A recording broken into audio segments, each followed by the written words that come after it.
Hey, good morning, everybody. It is a beautiful day in Arizona. We are finishing Paul's letter to the Colossians today. We're in chapter 4, and we're going to begin at verse 2.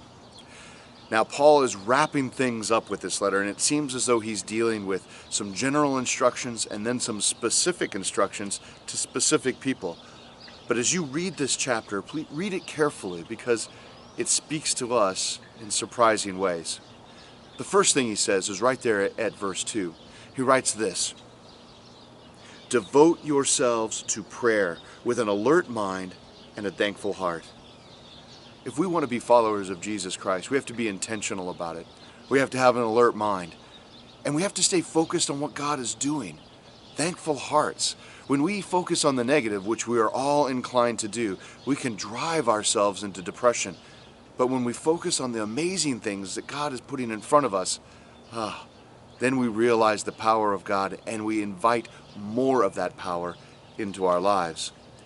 The next thing Paul shares is a couple of verses later, and it definitely applies to us as well. He writes this at verse 5.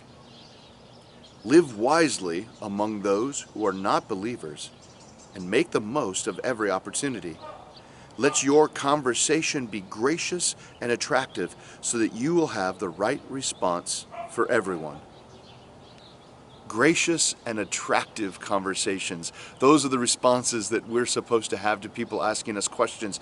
And we're supposed to be okay that we're surrounded by people that don't necessarily agree with us.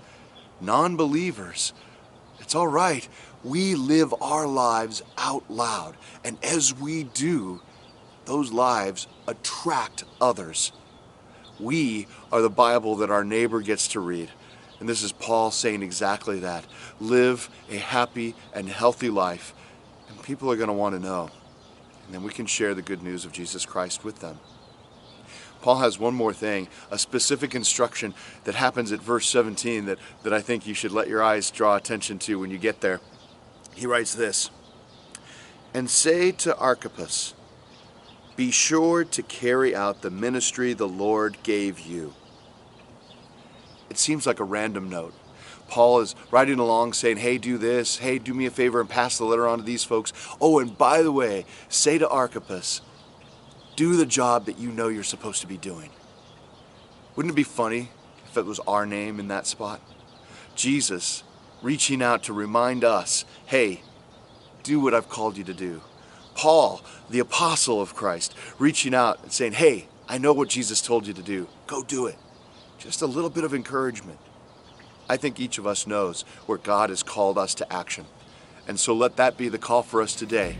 Go and do the ministry that God has called you to do. Have a great day, everybody. If these devotional videos are helpful to you, subscribe to our channel and click the notification button so you know when we post a new video. And of course, please share them with others.